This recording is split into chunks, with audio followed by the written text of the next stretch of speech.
वक्रतुंड महाकाय सूर्यकोटि समप्रभा निर्विघ्नं कुरु मे देव सर्वकार्येषु सर्वदा।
अब हम बात करेंगे कार्बन की संयोजकता पर, लेकिन उससे पहले हम जानने की कोशिश करेंगे कि संयोजकता का मतलब क्या होता है। देखिए, संयोजकता को अंग्रेजी में हम कहते हैं वैलेंसी। वैलेंसी देखिए, थोड़ी देर पहले हमने आपको बताया था अष्टक का नियम। और अष्टक का नियम क्या था? अष्टक का नियम यह था कि कोई भी परमाणु हो, किसी भी तत्व का परमाणु हो, वो अपने बाह्यतम कक्ष के अंदर, अपने आउटर मोस्ट शेल के अंदर, अपने वैलेंट शेल के अंदर, अपने संयोजी कक्ष के अंदर कम से कम 8 इलेक्ट्रॉन रखने की प्रवृत्ति रखता है। कम से कम उसमें 8 इलेक्ट्रॉन रखने का प्रयास करता है, बशर्ते, शर्त क्या है? शर्त ये होती है कि बशर्ते कि पहला जो शेल है, पहला जो कक्ष है, वही आउटर मोस्ट ना हो। अगर पहला शेल ही आउटर मोस्ट है, वैलेंस शेल है, संयोजी कक्ष है, बाह्यतम कक्ष है, तो ऐसी स्थिति में पहले कक्ष में क्योंकि 8 इलेक्ट्रॉन आ ही नहीं सकते, उसमें मैक्सिमम 2 ही इलेक्ट्रॉन आ सकते हैं। इसलिए अगर पहला कक्ष ही संयोजी कक्ष है, वैलेंस शेल है, बाह्यतम कक्ष है, तो ऐसी स्थिति के अंदर अष्टक के नियम कब पूर्ण होता है? जब उसके अंदर, पहले कक्ष के अंदर 2 इलेक्ट्रॉन हो। 2 इलेक्ट्रॉन होने पर अष्टक का नियम पूर्ण हो जाता है। आया समझ? तो अष्टक का नियम क्या कहता है? अष्टक का नियम यह कहता है कि प्रत्येक तत्व का परमाणु अपने बाह्यतम कक्ष में, अपने वैलेंस शेल के अंदर कम से कम 8 इलेक्ट्रॉन रखने की कोशिश करता है। और यदि पहला कक्ष ही बाह्यतम कक्ष हो या वैलेंस शेल हो, तो ऐसी स्थिति में 2 इलेक्ट्रॉन रखने का प्रयास करता है। ठीक है। अब अष्टक के नियम की पूर्ति के लिए, यानी बाह्यतम कक्ष के अंदर 8 इलेक्ट्रॉन रखने के लिए, या बाह्यतम कक्ष के अंदर 2 इलेक्ट्रॉन रखने के लिए, देखिए 8 इलेक्ट्रॉन तो कब हैं, जब कोई भी शेल की हम बात कर रहे हैं। लेकिन अगर पहले कक्ष की बात कर रहे हैं, पहले कक्ष की ही, पहला कक्ष ही आउटर मोस्ट शेल है, वैलेंस शेल है, तो उस स्थिति में 2 ही इलेक्ट्रॉन होंगे। ठीक है। अगर पहला कक्ष के अंदर 2 इलेक्ट्रॉन है या किसी भी कक्ष के अंदर 8 इलेक्ट्रॉन मौजूद हैं, तो उसको हम संतुष्ट कह सकते हैं, उसको हम सेटिस्फाई मान सकते हैं। और जिन तत्वों के बाह्यतम कक्ष के अंदर 8 इलेक्ट्रॉन पाए जाते हैं, या पहला कक्ष ही अगर बाह्यतम कक्ष है तो 2 इलेक्ट्रॉन पाए जाते हैं, उन तत्वों को हम कहते हैं नोबल गैस, उत्कृष्ट गैस, या संतुष्ट भी कहते हैं। तो प्रत्येक तत्व का परमाणु उत्कृष्ट गैस का विन्यास प्राप्त करने की कोशिश करता है। क्या करता है? उत्कृष्ट गैस विन्यास, नोबल गैस कॉन्फ़िगरेशन, ये प्राप्त करने की कोशिश करता है, यानी अपने अष्टक को पूर्ण करने की कोशिश करता है। अब उत्कृष्ट गैस विन्यास क्यों कहते हैं? क्योंकि इसके अंदर कुछ गैसें आती हैं, जैसे हीलियम। हीलियम का परमाणु क्रमांक है 2, इसमें 2 इलेक्ट्रॉन होते हैं। इसी तरह से नियोन, नियोन का जो परमाणु क्रमांक है वो है 10। और आता है आर्गन, इसका परमाणु क्रमांक है 18। इस तरह से कुछ गैसें आती हैं, और इन गैसों की खास बात क्या है कि अगर हम इलेक्ट्रॉनिक विन्यास इनका देखें तो जो वैलेंस शेल है, जो आउटर मोस्ट शेल होती है, उसके अंदर 2 या 8 इलेक्ट्रॉन होते हैं। देखिए हीलियम की बात करें, हीलियम के अंदर 2 इलेक्ट्रॉन है, तो ये दोनों के दोनों इलेक्ट्रॉन पहले ही कक्ष के अंदर आ जाते हैं। और पहला कक्ष ही क्योंकि आउटर मोस्ट शेल है, इसलिए यहां पर हम इसको संतुष्ट मान लेते हैं, इसमें अधिकतम 2 ही इलेक्ट्रॉन हो सकते हैं। अगर हम नियोन की बात करें तो नियोन में क्या होगा? 10 इलेक्ट्रॉन है। 10 इलेक्ट्रॉन है तो 2 इलेक्ट्रॉन तो पहले कक्ष में आ गए, और बाकी बचे 8 इलेक्ट्रॉन वो आ गए दूसरे कक्ष के अंदर। ठीक है। 1 2 3 4 5 6 7 और 8 इलेक्ट्रॉन आ गए दूसरे कक्ष के अंदर। और दूसरे कक्ष के अंदर अधिकतम कितने आ सकते हैं? अधिकतम भी 8 ही आ सकते हैं, और न्यूनतम भी 8 ही होने चाहिए। क्यों? क्योंकि यह आउटर मोस्ट सेल है, वैलेंस सेल है, बाह्यतम कक्ष हुआ नियोन के हिसाब से। तो क्योंकि इसमें 8 इलेक्ट्रॉन हो गए, इसलिए इसको हम संतुष्ट मानेंगे। अगर हम बात करें आर्गन की, तो आर्गन में है 18 इलेक्ट्रॉन, तो 2 इलेक्ट्रॉन तो पहले कक्ष में चले गए, 8 इलेक्ट्रॉन दूसरे कक्ष में चले गए, 10 इलेक्ट्रॉन हो गए। अब बाकी के बचे 8 इलेक्ट्रॉन वो तीसरे कक्ष में चले जाएंगे। 3 4 5 6 7 और 8, ये तीसरे कक्ष में चले गए 8 इलेक्ट्रॉन। और अब तीसरा कक्ष हमारा क्या हो गया? आउटर मोस्ट सेल, बाह्यतम कक्ष, या इसको वैलेंस शेल भी कहते हैं, संयोजी कक्ष भी कहते हैं। अब संयोजी कक्ष में क्योंकि 8 इलेक्ट्रॉन हो गए, इसलिए इसको हमने संतुष्ट मान लिया। आई बात समझ? तो कहने का मतलब सिर्फ ये है कि प्रत्येक तत्व का परमाणु अपने वैलेंस शेल के अंदर, अपने संयोजी कक्ष के अंदर, अपने बाह्यतम कक्ष के अंदर 8 इलेक्ट्रॉन रखने की प्रवृत्ति रखता है, 8 इलेक्ट्रॉन रखने की कोशिश करता है, बशर्ते कि पहला कक्ष ही आउटर मोस्ट ना हो, पहला कक्ष ही बाह्यतम ना हो, वैलेंस शेल ना हो। ठीक है। अब हम कह सकते हैं कि अष्टक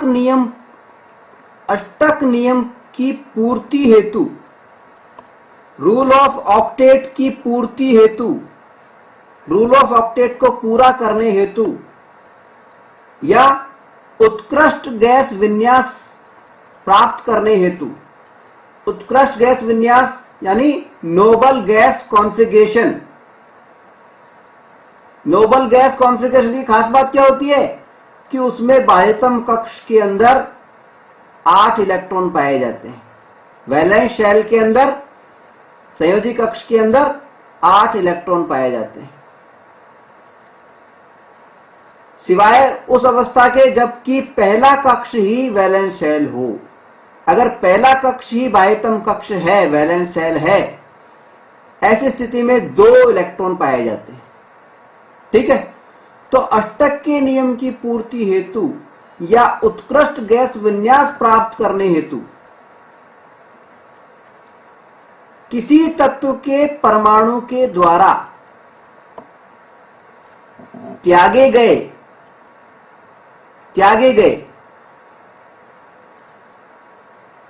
या ग्रहण किए गए यानी गेन किए गए या फिर साझा किए गए, साझा मतलब शेयर, साझा किए गए इलेक्ट्रॉनों की संख्या को उस तत्व की संयोजकता कहते हैं या इलेक्ट्रॉनों की संख्या उस तत्व की संयोजकता कहलाती है।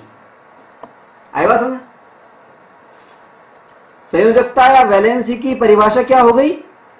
परिभाषा यह हो गई कि अष्टक के नियम की पूर्ति हेतु या उत्कृष्ट गैस विन्यास प्राप्त करने हेतु किसी तत्व के परमाणु द्वारा, किसी तत्व के किसी एलिमेंट के एटम द्वारा त्यागे गए या ग्रहण किए गए, गेन किए गए या फिर साझा किए गए, शेयर किए गए इलेक्ट्रॉनों की संख्या को उस तत्व की संयोजकता कहते हैं। इलेक्ट्रॉनों की संख्या उस तत्व की संयोजकता कहलाती है। आएगा समझ में? इसमें 3 चीजें हैं, इलेक्ट्रॉन त्यागे गए हैं या फिर इलेक्ट्रॉन ग्रहण किए गए हैं या फिर इलेक्ट्रॉनों का साझा किया गया है। तीनों ही स्थितियों में जितने भी इलेक्ट्रॉनों का त्याग किया जाता है या ग्रहण किए जाते हैं या फिर साझा किया जाता है, उन इलेक्ट्रॉनों की संख्या को उस तत्व की संयोजकता हम कहते हैं। ठीक है। अब थोड़ा सा हम इस बात पे विचार करेंगे कि संयोजकता हम निकालते कैसे हैं, ज्ञात कैसे करते हैं, किसी तत्व की संयोजकता ज्ञात कैसे की जाती है। आइए देखते हैं। किसी तत्व की संयोजकता ज्ञात करने के लिए, वैलेंसी ज्ञात करने के लिए हमें उस तत्व का जो परमाणु है, एटम जो है, उसके बाह्यतम कक्ष में, आउटर मोस्ट शेल के अंदर, यानी जिसको हम संयोजी कक्ष भी बोलते हैं, वैलेंस शेल भी बोलते हैं, उसके अंदर कितने इलेक्ट्रॉन हैं, इस पर हमें ध्यान देना होता है। यानी अगर हम किसी तत्व की संयोजकता ज्ञात करना चाहते हैं, वैलेंसी ज्ञात करना चाहते हैं, तो सबसे पहले हमें यह देखना होगा कि उस तत्व का जो परमाणु है उसके बाह्यतम कक्ष के अंदर, आउटर मोस्ट शेल के अंदर, जिसको हम संयोजी कक्ष या वैलेंस शेल भी कहते हैं, उस कक्ष के अंदर कितने इलेक्ट्रॉन मौजूद हैं, उनकी संख्या कितनी है। 2 स्थितियां हमारे सामने आ सकती हैं। पहली, संख्या, इलेक्ट्रॉनों की संख्या, इलेक्ट्रॉन की संख्या 4 या उससे कम हो सकती है, उससे कम हो सकती है। और दूसरी स्थिति यह हो सकती है कि इलेक्ट्रॉन की संख्या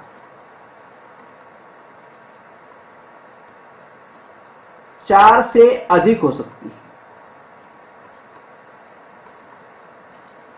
ठीक है। अगर इलेक्ट्रॉनों की संख्या आउटर मोस्ट शेल के अंदर, बाह्यतम कक्ष के अंदर, वैलेंस शेल के अंदर, संयोजी कक्ष के अंदर 4 या 4 से कम है, या तो 4 है या उससे कम है, तो ऐसी स्थिति में बाह्यतम कक्ष के अंदर, आउटर मोस्ट शेल के अंदर, जिसको हम वैलेंस शेल भी बोलते हैं, संयोजी कक्ष भी बोलते हैं, उसके अंदर मौजूद इलेक्ट्रॉनों की संख्या जो होती है, उस संख्या को ही हम क्या कहते हैं? उस तत्व की संयोजकता। ठीक है, कि अगर इलेक्ट्रॉनों की संख्या 4 या उससे कम है वैलेंस शेल के अंदर, तो वैलेंस शेल में जितने भी इलेक्ट्रॉन मौजूद हैं, आउटर मोस्ट शेल में जितने भी इलेक्ट्रॉन मौजूद हैं, उस संख्या को हम कहते हैं उस तत्व की संयोजकता। ठीक है, लेकिन अगर इलेक्ट्रॉनों की संख्या वैलेंस शेल के अंदर जो इलेक्ट्रॉन है, आउटर मोस्ट शेल में जो इलेक्ट्रॉन है, उनकी संख्या 4 से अधिक है, 4 से अधिक है, तो बाह्यतम कक्ष में जो इलेक्ट्रॉन मौजूद हैं, वैलेंस शेल में जो इलेक्ट्रॉन मौजूद हैं, उन इलेक्ट्रॉनों की संख्या को 8 में से घटाना पड़ता है। उन इलेक्ट्रॉनों की संख्या को 8 में से घटाना पड़ता है, यानी 8 माइनस वैलेंस इलेक्ट्रॉन, यहां पे मैं लिख देता हूं संयोजी इलेक्ट्रॉन, संयोजी इलेक्ट्रॉन की संख्या इक्वल्स टू संयोजकता। उदाहरण से समझते हैं हम। देखिए, मान लीजिए एक उदाहरण लेते हैं हम कार्बन का। कार्बन की बात चल रही है, कार्बन की संयोजकता की बात चल रही है। यह है कार्बन। कार्बन कार्बन का परमाणु क्रमांक है 6, एटॉमिक नंबर है 6, यानी इसके अंदर इलेक्ट्रॉन कितने हैं? 6। और कार्बन का हमने इलेक्ट्रॉन विन्यास देखा था, तो कार्बन के इलेक्ट्रॉन विन्यास में क्या था कि पहले शेल के अंदर, प्रथम कक्ष के अंदर तो 2 इलेक्ट्रॉन थे, और दूसरा जो कक्ष था उसके अंदर 4 इलेक्ट्रॉन थे, क्योंकि इसमें 2 ही कक्ष हैं और दूसरा कक्ष जो है उसमें 4 इलेक्ट्रॉन है। दूसरा कक्ष क्या हो गया? आउटर मोस्ट शेल हो गया, बाह्यतम कक्ष हो गया। इसी को हम वैलेंस शेल भी बोलते हैं। अब क्योंकि वैलेंस शेल के अंदर 4 इलेक्ट्रॉन हैं, और हमने क्या कहा था, अगर 4 इलेक्ट्रॉन हो या उससे कम इलेक्ट्रॉन हो, तो जितने भी वैलेंस शेल में इलेक्ट्रॉन है उसी को हम उसकी संयोजकता कहते हैं। क्योंकि कार्बन के वैलेंस शेल के अंदर 4 इलेक्ट्रॉन मौजूद हैं, इसलिए कार्बन की जो संयोजकता होती है वो होती है 4। कितनी होती है? 4। इसको बोलते हैं चतुस्संयोजी। कार्बन क्या होता है? चतुस्संयोजी। अंग्रेजी में इसको बोलते हैं टेट्रावैलेंट। क्या बोलते हैं? टेट्रावैलेंट। टेट्रावैलेंट। कार्बन की संयोजकता कितनी होती है? 4। कार्बन चतुस्संयोजी होता है, टेट्रावैलेंट होता है, यानी कार्बन में 4 इलेक्ट्रॉन ऐसे होते हैं जो अभिक्रिया कर सकते हैं, जो त्यागे भी जा सकते हैं, लेने की भी संभावना रहती है, या किसी अन्य परमाणु से शेयरिंग भी कर सकते हैं। अभी ऐसा संभव होता है कि नहीं होता है, थोड़ी देर बाद में हम बताएंगे। लेकिन कुल मिला के बात यह है कि कार्बन की संयोजकता होती है 4। ठीक है, अब कार्बन की संयोजकता तो हमने निकाल ली। अब अगर हम बात करें, दूसरा उदाहरण लें ऑक्सीजन का। ऑक्सीजन का परमाणु क्रमांक या एटॉमिक नंबर होता है कितना? 8। ठीक है, यानी इसमें इलेक्ट्रॉन कितने होते हैं? 8। अब इलेक्ट्रॉन 8 होते हैं, तो ये इनका वितरण किस प्रकार से होता है इलेक्ट्रॉनों का? इलेक्ट्रॉनिक विन्यास क्या होता है ऑक्सीजन का? हमने थोड़ी देर पहले हमने करके देखा था कि पहले शेल के अंदर 2 इलेक्ट्रॉन होते हैं और दूसरे शेल जो होता है उसमें 6 इलेक्ट्रॉन होते हैं। जैसे अगर इसको हम ऑक्सीजन मान लें, तो पहले शेल में 2 इलेक्ट्रॉन हो गए और दूसरे में 6 इलेक्ट्रॉन हो गए। 4 तो पहले से हैं ही, इसमें 2 और बना दिए, 6 इलेक्ट्रॉन होते हैं। ठीक है। अब ये 6 की जो संख्या आई वैलेंस शेल के अंदर इलेक्ट्रॉन होगा 6, और हमारा नियम क्या कहता है, इलेक्ट्रॉन की संख्या अगर 4 से अधिक है तो हमें क्या करना होता है, 8 में से संयोजी इलेक्ट्रॉनों की संख्या घटानी पड़ती है। तो ऑक्सीजन में संयोजी इलेक्ट्रॉन कितने हैं, संयोजी इलेक्ट्रॉन का मतलब जो वैलेंस शेल है, संयोजी कक्ष है, उसके अंदर कितने इलेक्ट्रॉन है, 6, यानी 8 में से हमें 6 घटाने होंगे। 8 माइनस 6 इक्वल्स टू 2। ये जो 2 है इसको हम कहेंगे संयोजकता, वैलेंसी। आई बात समझ में? तो वैलेंसी का अर्थ हमने आपको बता दिया, कार्बन की वैलेंसी हमने बता दी, और वैलेंसी कैसे ज्ञात की जाती है ये भी हमने बता दिया। अब आगे बढ़ते हैं। अब हम चर्चा करेंगे अष्टक नियम यानी रूल ऑफ ऑक्टेट के कारण कार्बन परमाणु की एक विशेष समस्या पर, और किस प्रकार से उसका हल कार्बन ने ढूंढा है उस पर। देखिए, रूल ऑफ ऑक्टेट क्या था, अष्टक का नियम क्या था। अष्टक का नियम ये था कि कोई भी तत्व हो उसका जो परमाणु है वो अपने बाह्यतम कक्ष के अंदर या अपनी वैलेंस शेल के अंदर कम से कम 8 इलेक्ट्रॉन रखने की कोशिश करता है। 8 इलेक्ट्रॉन होने पर ही वो संतुष्ट होता है, ठीक है, बशर्ते कि जो पहली शेल होती है, प्रथम कक्ष होता है, वही वैलेंस शेल ना हो, वही बाह्यतम कक्ष ना हो, ठीक है। अब बाह्यतम कक्ष में या वैलेंस शेल के अंदर 8 इलेक्ट्रॉन होने चाहिए, ऐसा अष्टक का नियम कहता है।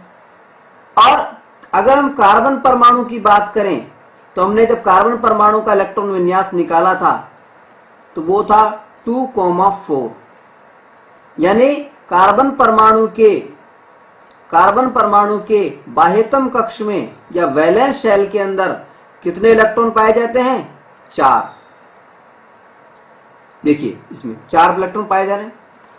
अब इलेक्ट्रॉन पाए जा रहे हैं 4, जबकि होने चाहिए कितने, 8। अब इसके पास में 2 तरीके हैं संतुष्ट होने के, कि या तो ये दूसरी जो शेल है चारों इलेक्ट्रॉन किसी को दे दे। एक तरीका तो क्या है, 2 तरीके हैं इसके पास में, 8 इलेक्ट्रॉन मतलब संतुष्ट होने के 2 तरीके हैं इसके पास में अष्टक के नियम के मुताबिक। क्या है, पहला तरीका तो है कि ये किसी अन्य परमाणु से, अन्य तत्व के परमाणु से 4 इलेक्ट्रॉन ले ले, 4 इलेक्ट्रॉन ले ले, रिसीव कर ले। और दूसरा तरीका क्या है कि ये जो 4 इलेक्ट्रॉन हैं, इन चारों इलेक्ट्रॉनों को किसी को दे दे, यानी इनका त्याग कर दे। क्या तो वो त्याग कर सकता है या वो 4 इलेक्ट्रॉन ग्रहण कर सकता है। 2 ऑप्शन इसके पास में निकल करके सामने आते हैं, ठीक है। अब ग्रहण करने से क्या होगा, ग्रहण करने से तो 4 इलेक्ट्रॉन ग्रहण करने से फायदा तो ये होगा कि ये 4 इलेक्ट्रॉन इसके अंदर अगर और आ जाते हैं तो बाह्यतम कक्ष में 8 इलेक्ट्रॉन हो जाते हैं, और ये अष्टक के नियम के हिसाब से ये जो तत्व होगा वो संतुष्ट हो जाएगा, ठीक है। अगर ये त्याग दे चारों इलेक्ट्रॉन तो इससे क्या फायदा होगा, इससे फायदा ये होगा कि अगर ये चारों इलेक्ट्रॉनों को त्याग दे तो क्या होगा कि ये वाली शेल खत्म हो जाएगी, ये वाला कक्ष खत्म हो जाएगा, जरूरत ही नहीं है इसकी, और सिर्फ 2 इलेक्ट्रॉन बचेंगे, वो होंगे प्रथम कक्ष के अंदर, फर्स्ट कक्ष के अंदर, फर्स्ट शेल के अंदर। और हम जानते हैं कि फर्स्ट शेल के अंदर अधिकतम 2 ही इलेक्ट्रॉन हो सकते हैं और न्यूनतम भी 2 ही होने चाहिए, तो ये संतुष्ट हो गया। यानी कार्बन के परमाणु के पास में 2 ऑप्शन मौजूद हैं, या तो वो 4 इलेक्ट्रॉन किसी अन्य परमाणु से ले सकता है, या अपने चारों परमाणु जो इलेक्ट्रॉन है वो किसी अन्य परमाणु को दे सकता है। लेकिन यहां पर आश्चर्यजनक रूप से एक समस्या है। समस्या क्या है कि कार्बन का जो परमाणु होता है उसका आकार जो होता है, उसकी साइज जो होती है वो बेहद छोटी होती है, अत्यंत छोटी होती है, बहुत स्मॉल होता है। ठीक है। और अपनी साइज बहुत छोटी होने के कारण क्या होता है, साइज छोटी है तो वो ना तो किसी अन्य परमाणु से 4 इलेक्ट्रॉन ले पाता है। क्यों नहीं ले पाता है? साइज छोटी है, परमाणु को रखेगा कहां पर, किस इलेक्ट्रॉन्स को रखेगा कहां पर? साइज छोटी होने के कारण प्रॉब्लम क्या आई, किसी अन्य तत्व के परमाणु से वो 4 इलेक्ट्रॉन ले नहीं सकता। क्योंकि लेगा कैसे, रखेगा कहां पर, साइज बहुत छोटी है तो ले भी नहीं सकता। अगर देने की बात करें तो क्योंकि कार्बन परमाणु का साइज बहुत छोटा होता है, इसलिए कार्बन के जो नाभिक है, न्यूक्लियस जो होता है उसमें और उसके अंदर जो इलेक्ट्रॉन्स होते हैं, इलेक्ट्रॉन्स जो होते हैं उनके बीच में जो आकर्षण होता है, उनके बीच में जो अट्रैक्शन होता है वो बहुत ज्यादा होता है। आकार छोटे होने के कारण कार्बन परमाणु के अंदर जो इलेक्ट्रॉन होते हैं बाह्यतम कक्ष के अंदर, उन इलेक्ट्रॉनों में और उसके नाभिक के बीच में, न्यूक्लियस के बीच में जो आकर्षण होता है, जो रिएक्शन अट्रैक्शन होता है वो बहुत ज्यादा होता है। और ज्यादा होने के कारण इन इलेक्ट्रॉन्स का त्यागना काफी मुश्किल हो जाता है। अगर हम एक इलेक्ट्रॉन को त्यागने की कोशिश करें, पहली बात तो वैसे ही बहुत मुश्किल है इनको त्यागना, क्योंकि अट्रैक्शन काफी ज्यादा होता है। अगर उसके बावजूद भी हम उसको त्याग दें ऊर्जा लगा करके, एनर्जी लगा करके, तो होगा क्या कि एक इलेक्ट्रॉन को त्यागते ही बाकी के जो 3 इलेक्ट्रॉन बचे हैं, उन 3 इलेक्ट्रॉनों पर जो आकर्षण बल है वो और ज्यादा हो जाता है, अट्रैक्शन फोर्स और ज्यादा हो जाता है। तो उसके लिए हमें अगला इलेक्ट्रॉन अगर हमें निकालना है, त्यागना है, तो और भी ज्यादा एनर्जी की आवश्यकता है। और इसके अलावा अगर तीसरा इलेक्ट्रॉन भी हमें त्यागना है तो और ज्यादा एनर्जी की जरूरत पड़ेगी, चौथा इलेक्ट्रॉन त्यागना है तो और भी ज्यादा एनर्जी की जरूरत पड़ेगी। कुल मिलाकर के क्योंकि इलेक्ट्रॉन को त्यागने के लिए अत्यधिक एनर्जी की आवश्यकता पड़ेगी, अत्यधिक ऊर्जा की आवश्यकता पड़ेगी, इस वजह से इलेक्ट्रॉन का त्यागना कार्बन के लिए संभव नहीं हो पाता।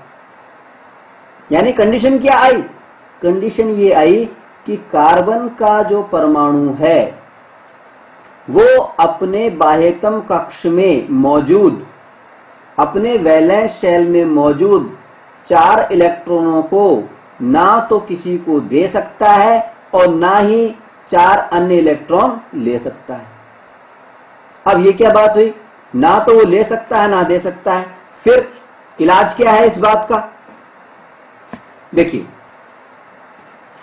क्योंकि कार्बन का परमाणु बहुत छोटा होता है और इस वजह से वो ना तो किसी अन्य परमाणु से इलेक्ट्रॉन ले सकता है, ना किसी अन्य परमाणु को इलेक्ट्रॉन दे सकता है, इसलिए कार्बन का परमाणु क्या करता है, अन्य कार्बन के परमाणु से, किसी कार्बन के दूसरे परमाणु से, कार्बन के ही दूसरे परमाणु से शेयरिंग कर लेता है। क्या कर सकता है कार्बन का परमाणु, ये कार्बन के दूसरे अन्य कार्बन के अन्य परमाणु से या फिर किसी अन्य तत्व के परमाणु से भी शेयरिंग कर सकता है। यानी कार्बन कार्बन से भी जुड़ सकता है और कार्बन अन्य तत्व से भी जुड़ सकता है, हाइड्रोजन से भी जुड़ सकता है। ठीक है, कार्बन का जो इलेक्ट्रॉन है वो कार्बन के दूसरे परमाणु से साझा कर सकता है, शेयरिंग कर सकता है इलेक्ट्रॉनों की, और कार्बन नहीं मिले तो वो किसी अन्य तत्व से, खास तौर पे हाइड्रोजन से भी वो जुड़ सकता है। हाइड्रोजन से जुड़ने के बाद में ये हाइड्रोकार्बन कहलाते हैं। ठीक है, और जब भी ये इलेक्ट्रॉनों की शेयरिंग होती है तो इलेक्ट्रॉनों की शेयरिंग, 2 परमाणुओं के बीच में इलेक्ट्रॉनों की शेयरिंग दिखाने के लिए हम लाइनों का इस्तेमाल करते हैं।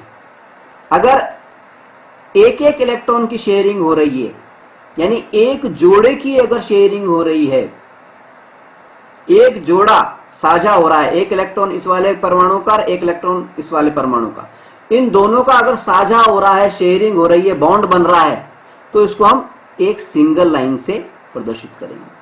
अगर दो इलेक्ट्रॉनों का साझा हो रहा है तो डबल लाइन से उसको प्रदर्शित करेंगे। अगर 3 इलेक्ट्रॉनों का साझा हो रहा है तो उसको ट्रिपल लाइन से प्रदर्शित करेंगे। सिंगल लाइन को हम सिंगल बॉन्ड बोलते हैं, डबल लाइन को डबल बॉन्ड बोलते हैं, और 3 लाइनों को ट्रिपल बॉन्ड बोलते हैं। ठीक है, एकल बॉन्ड, द्वि बॉन्ड और त्रि बॉन्ड। एकल आबंध बॉन्ड को बोलते हैं आबंध। आबंध जैसे दो लोग आपस में कभी साझा करते हैं ना, तो एक एग्रीमेंट बनाते हैं, उसको हम बॉन्ड भी बोलते हैं। इसी तरह से कार्बन भी दूसरे कार्बन के परमाणु से या अन्य तत्व के परमाणु से साझा कर लेता है और बॉन्ड बना लेता है। अगर एक जोड़े इलेक्ट्रॉन का साझा होता है तो सिंगल बॉन्ड बनता है, 2 जोड़ों का बनता है तो डबल बॉन्ड बनता है, 3 जोड़ों का बनता है तो ट्रिपल बॉन्ड बनता है, 4 जोड़ों का साझा होता ही नहीं है। ठीक है, और यहां पे हमें ये ध्यान रखना है, कार्बन का जो परमाणु है वो कार्बन के ही अन्य परमाणु के साथ इलेक्ट्रॉन साझा कर सकता है या फिर हाइड्रोजन के साथ में इलेक्ट्रॉन साझा कर सकता है। मुख्यतः हाइड्रोजन के साथ में वो इलेक्ट्रॉन साझा करता है। ठीक है, जैसा कि इस चित्र में दिखाया गया है, देखिए ये कार्बन का परमाणु है और इस कार्बन परमाणु का ये जो वैलेंस शेल है ये इस चित्र में दिखाया गया है। वैलेंस शेल यानी आउटर मोस्ट शेल दिखाया गया है, अंदर की कक्ष नहीं दिखाए गए, केवल बाह्यतम कक्ष दिखाया गया है। और बाह्यतम कक्ष में हम जानते हैं, कार्बन के बाह्यतम कक्ष में या वैलेंस शेल के अंदर 4 इलेक्ट्रॉन पाए जाते हैं। 4 इलेक्ट्रॉन पाए जाते हैं, ये चारों इलेक्ट्रॉन है। अब ये जो 4 इलेक्ट्रॉन हैं, इनको अपना अष्टक पूरा करने के लिए कार्बन को यहां पे 8 इलेक्ट्रॉन होने चाहिए, लेकिन हमने देखा है कि ना तो ये 4 इलेक्ट्रॉन किसी से ले सकता है ना ये दे सकता है। इसलिए कार्बन की ये जो इलेक्ट्रॉन है ये 4 हाइड्रोजन के परमाणुओं से, हाइड्रोजन के इलेक्ट्रॉनों से साझा कर लेते हैं। हाइड्रोजन के 4 इलेक्ट्रॉनों से साझा कर लेते हैं। ये हाइड्रोजन का एक इलेक्ट्रॉन था, इससे साझा कर लिया। अब सवाल ये उठता है कि कार्बन को तो जरूरत थी, क्या हाइड्रोजन को भी जरूरत थी? साझा तभी तो होता है, कोई भी साझा या कोई भी बॉन्ड तभी बनता है जब दोनों पक्षों को आवश्यकता हो। तो कार्बन को तो आवश्यकता है, इसको 8 करने, इसलिए साझा करना जरूरी है। क्या हाइड्रोजन की भी आवश्यकता है? बिल्कुल है। क्यों है? क्योंकि हाइड्रोजन का जो परमाणु क्रमांक होता है वो होता है 1, यानी हाइड्रोजन में इलेक्ट्रॉन कितने होते हैं? 1। और 1 इलेक्ट्रॉन को जब वो पहले कक्ष में रखता है तो वो अपूर्ण रह जाता है। अपूर्ण क्यों रह जाता है? क्योंकि पहले कक्ष के अंदर कम से कम 2 इलेक्ट्रॉन चाहिए। ठीक है, अब 2 इलेक्ट्रॉन चाहिए, इसलिए दूसरा इलेक्ट्रॉन कहां से आए? वो किसी अन्य तत्व के परमाणुओं से आएगा। ठीक है, तो यहां पर कार्बन से आ रहा है, वो कार्बन और हाइड्रोजन के बीच में बॉन्ड बन गया। बॉन्ड को हमने लाइन से प्रदर्शित कर दिया, मान लीजिए। ठीक है, तो 1 इलेक्ट्रॉन के साझा हो गया इस वाले हाइड्रोजन के साथ में, दूसरे इलेक्ट्रॉन का साझा हो गया इस वाले हाइड्रोजन के साथ में, तीसरे इलेक्ट्रॉन का साझा हो गया इस वाले हाइड्रोजन के साथ में, और चौथे इलेक्ट्रॉन का साझा हो गया इस वाले हाइड्रोजन के साथ में। 4 बॉन्ड बन गए। इसको हम वेन आरेख के रूप में, मैथमेटिक्स में जो वेन आरेख होता है गोलों के रूप में दिखाते हैं, जिसको हम उसके रूप में अगर प्रदर्शित करें तो इस तरह से गोले बना सकते हैं। और हर गोले के अंदर हम इस तरह से एक कार्बन का, इसको मैं ब्लू कर देता हूं, कार्बन का परमाणु दिखा सकते हैं, और दूसरा जो एक कार्बन का इलेक्ट्रॉन दिखा सकते हैं, और दूसरा जो इलेक्ट्रॉन है वो हाइड्रोजन का है। कार्बन के जो इलेक्ट्रॉन है उसको मैंने ब्लू कर दिया है, हाइड्रोजन वाले को ब्लैक रखा है, काला रखा है। ठीक है, तो इस तरह से ये इलेक्ट्रॉन साझा हो गया। एक बॉन्ड यहां पे बनेगा, एक बॉन्ड यहां बनेगा, एक बॉन्ड यहां बनेगा, एक बॉन्ड यहां बनेगा, जैसा कि चित्र में आगे दिखाया गया है। ये कार्बन बना दिया और इसके 4 बॉन्ड बना दिए। एक बॉन्ड ये बन गया, एक ये बन गया, एक ये बन गया, एक ये बन गया। बॉन्ड को दिखाने के लिए, आबंध को दिखाने के लिए हम सिंगल लाइन का या डबल लाइन का या ट्रिपल लाइन का प्रयोग करते हैं। सिंगल लाइन का प्रयोग तब करते हैं जब एक एक इलेक्ट्रॉनों की शेयरिंग हो रही है, जैसा कि यहां पे हो रहा है। हाइड्रोजन का एक इलेक्ट्रॉन और कार्बन का एक इलेक्ट्रॉन, इसकी शेयरिंग हो रही है, एक जोड़े की हो रही है, इसलिए एक आएगा।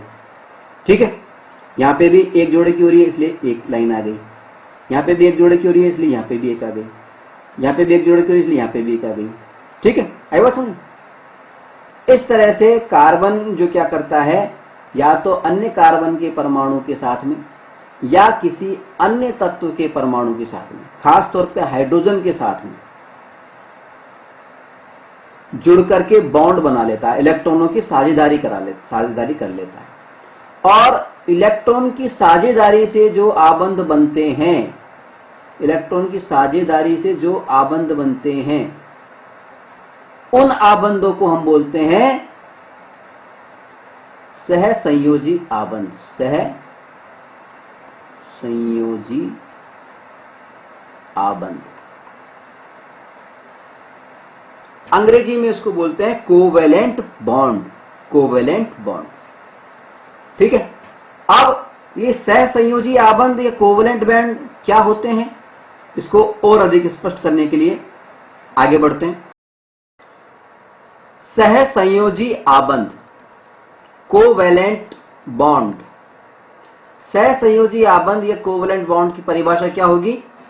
देखिए, दो परमाणुओं के बीच, दो एटम्स के बीच इलेक्ट्रॉन युग्म की, इलेक्ट्रॉन्स के पेयर की साझेदारी यानी शेयरिंग से बनने वाले आबंध को, बनने वाले बॉन्ड को हम कहते हैं सहसंयोजी आबंध या कोवेलेंट बॉन्ड।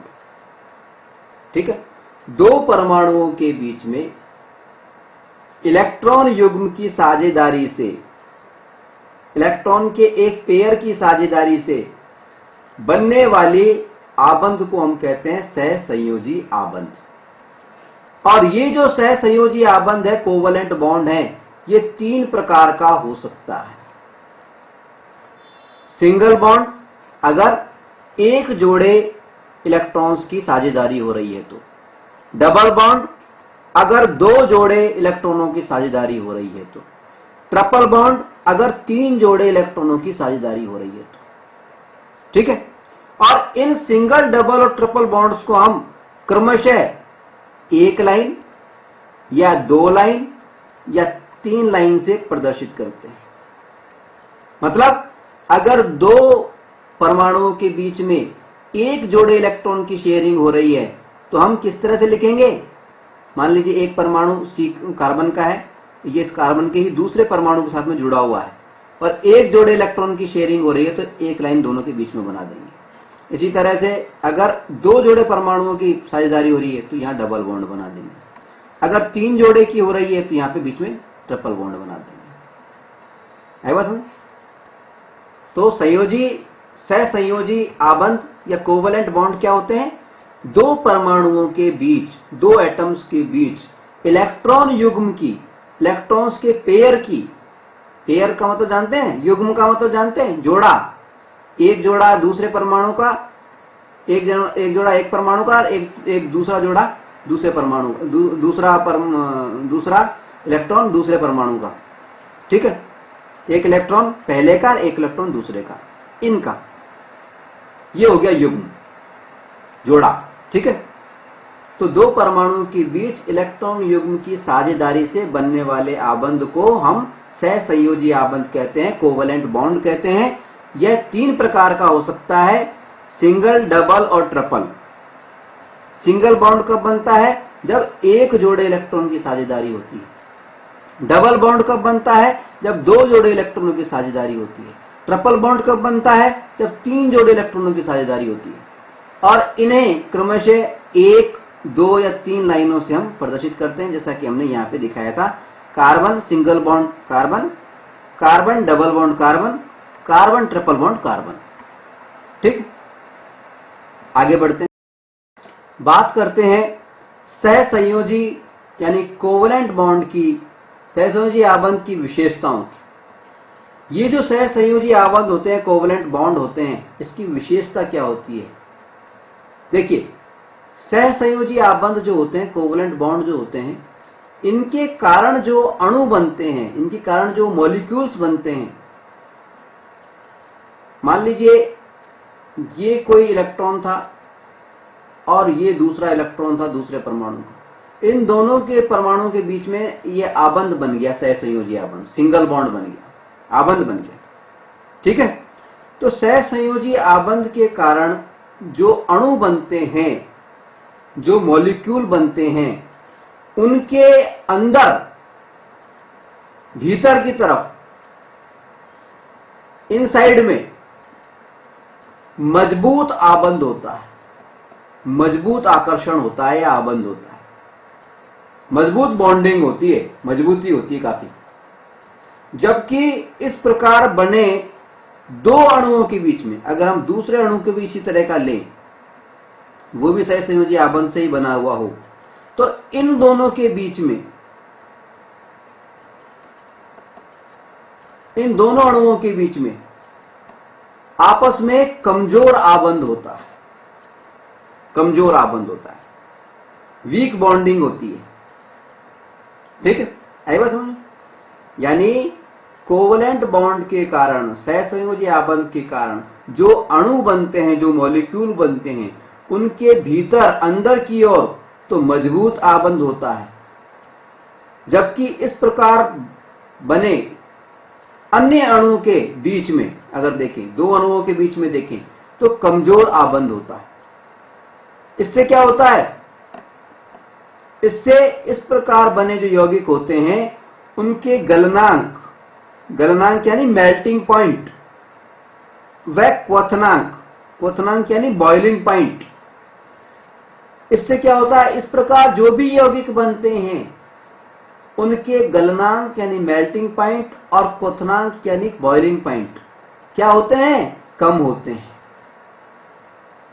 ठीक है, एक फर्क तो ये पड़ता है। दूसरी फर्क क्या पड़ता है? क्योंकि परमाणुओं के बीच, जितने भी परमाणु होते हैं उनके बीच में इलेक्ट्रॉनों की साझेदारी हो जाती है, जितने भी फ्री इलेक्ट्रॉन होते हैं उन सब की साझेदारी हो जाती है। इससे कोई भी इलेक्ट्रॉन स्वतंत्र नहीं रहता, कोई भी इलेक्ट्रॉन फ्री नहीं रहता। अतः इस प्रकार से बने यौगिक विद्युत के कुचालक होते हैं, विद्युत के बैड कंडक्टर होते हैं।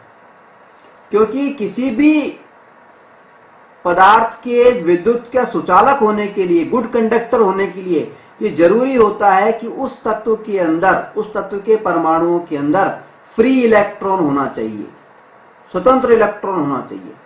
क्योंकि सहसंयोजी आबंध के अंदर सारे इलेक्ट्रॉनों की साझेदारी हो जाती है और कोई भी इलेक्ट्रॉन फ्री नहीं रह पाता।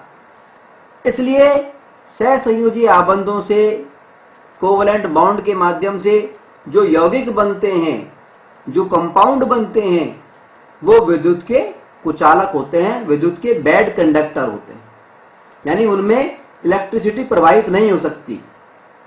आई बात समझे? ठीक है।